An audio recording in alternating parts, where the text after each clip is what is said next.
Singa, ça veut dire lien en Lingala, qui est une langue qui est parlée en République démocratique du Congo.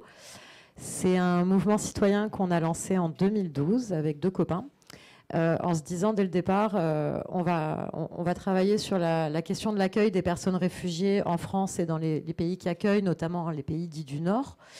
Mais on va essayer de travailler différemment. On va s'inscrire dans une dynamique qui va être la dynamique de l'accueil et de comment on va renverser un paradigme existant qui nuit finalement à ce qu'on appelle l'intégration des réfugiés. Pourquoi ? Parce que quand on allume la télé, quand on entend le mot réfugié, la plupart du temps, on va entendre des mots qui sont connotés très négativement. On va avoir des images qui vont être plutôt moches.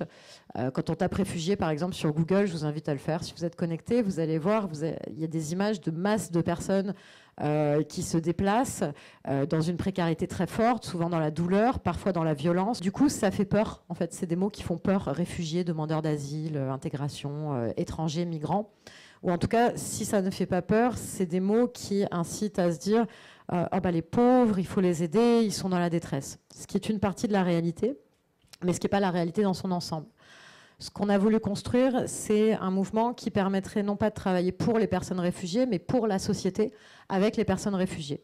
Parce qu'après tout, les personnes, une fois qu'elles arrivent et qu'elles sont protégées par un État, elles sont là. Il y a peu de réfugiés qui disent je vais rentrer chez moi, là, demain, je peux prendre un avion et rentrer chez moi. En général, ils fuient des guerres, ils fuient des persécutions, donc ils ont de bonnes raisons de rester là. Et j'ai entendu plusieurs fois des personnes me dire mais on est ici, on va mourir, probablement on va mourir ici, donc autant qu'on construise quelque chose dans cette société et qu'on contribue à cette société et qu'on contribue à l'enrichir.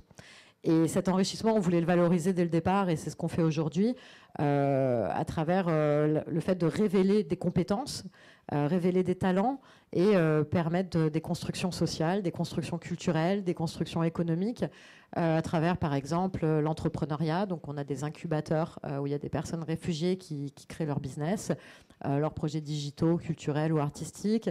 On a une plateforme d'accueil chez l'habitant qui s'appelle Calme, comme à la maison, qui est copiée sur le modèle d'Airbnb, mais qui est gratuit. Ce qu'on a lancé en 2012, c'était basé sur une hypothèse. On s'est dit, on va partir de l'hypothèse selon laquelle, si on accueille mieux, on va construire une société qui sera meilleure.